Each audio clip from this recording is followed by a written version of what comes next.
In August 1946, the United States Navy launched the largest military polar operation ever assembled, Operation Highjump. Led by Rear Admiral Richard E. Byrd, the expedition was a massive undertaking involving 13 ships, 23 aircraft, and over 4,700 men.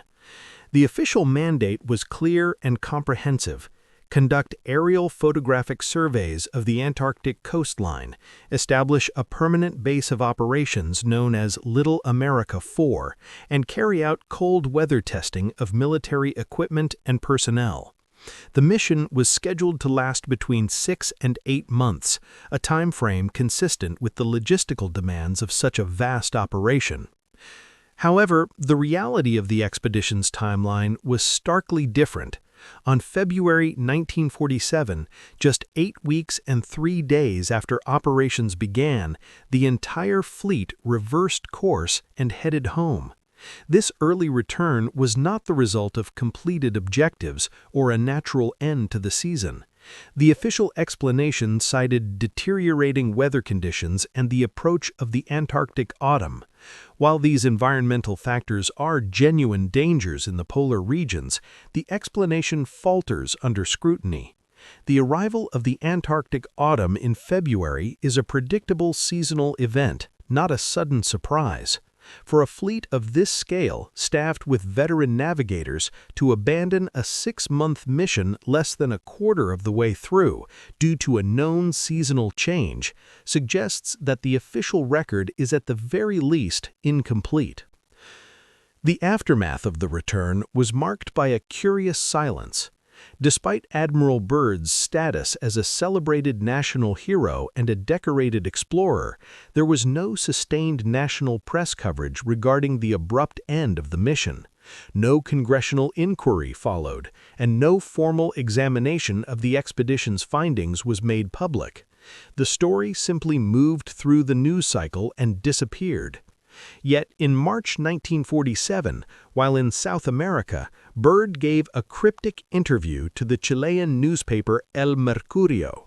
In this interview, he spoke of dangers that could emerge from the polar regions, describing them in operational terms that suggested he was characterizing an encounter rather than a hypothetical threat. He warned of the necessity for the United States to take defensive measures against flying objects that could travel from pole to pole with incredible speed. This interview was notably absent from American newspapers at the time and only resurfaced in English-language historical discussions decades later. Following the early return of Operation Highjump, a pattern of administrative shifts began to emerge across multiple nations between 1947 and 1950.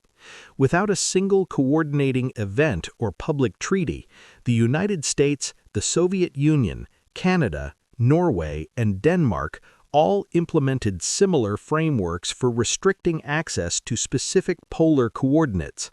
The Soviet Union began limiting foreign access to certain Arctic ranges, while the United States implemented strict permitting requirements for independent research through what would eventually become the National Science Foundation's polar programs.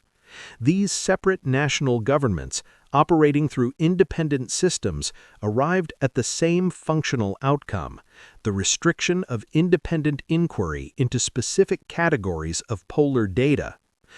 A significant portion of this restricted data was bathymetry, the measurement of ocean depth. While the Cold War context provides a logical explanation for classifying seafloor data to aid submarine navigation, the restricted coordinate ranges do not always align with strategic routes. Some zones with no navigable depth for submarines were classified with the same intensity as sensitive military corridors. Most puzzling were cases of retroactive removal, where data that appeared in preliminary survey reports was scrubbed from final versions without explanation. Archival correspondence from researchers later revealed that these changes were not updates, but intentional deletions of data that had already entered the record. These anomalies are further complicated by reports filed by Navy survey pilots in 1946.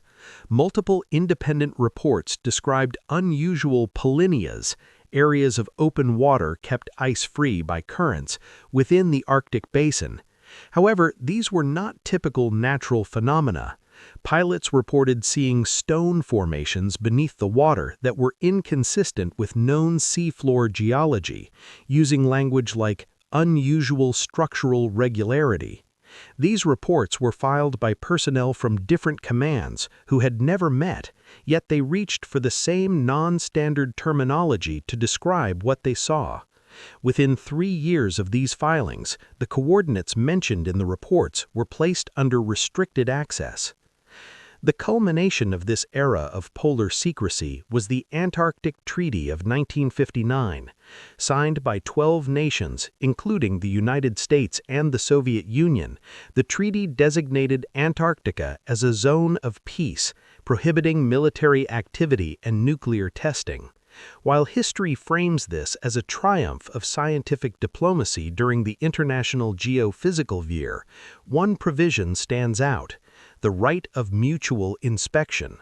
At a time when the Cold War was at its peak and both superpowers were spending billions on espionage and nuclear deterrence, they agreed to grant each other unconditional, unannounced physical access to their Antarctic installations. This level of transparency was unprecedented and existed in no other domain of the Cold War. Operation Highjump and its immediate aftermath suggest a history that has been carefully managed. The disparity between the scale of the 1947 expedition and its sudden termination, the cryptic warnings from Admiral Byrd, the simultaneous implementation of global polar restrictions, and the unique cooperative transparency of the Antarctic Treaty all point towards a reality that the official record does not fully address. The numbers, the timing, and the administrative shifts indicate that something was encountered at the poles that necessitated a fundamental change in how the world's superpowers managed the ends of the Earth. While the official explanation remains focused on weather and science, the archival gaps and restricted coordinates suggest a much more complex and perhaps unsettling truth that remains largely erased from history.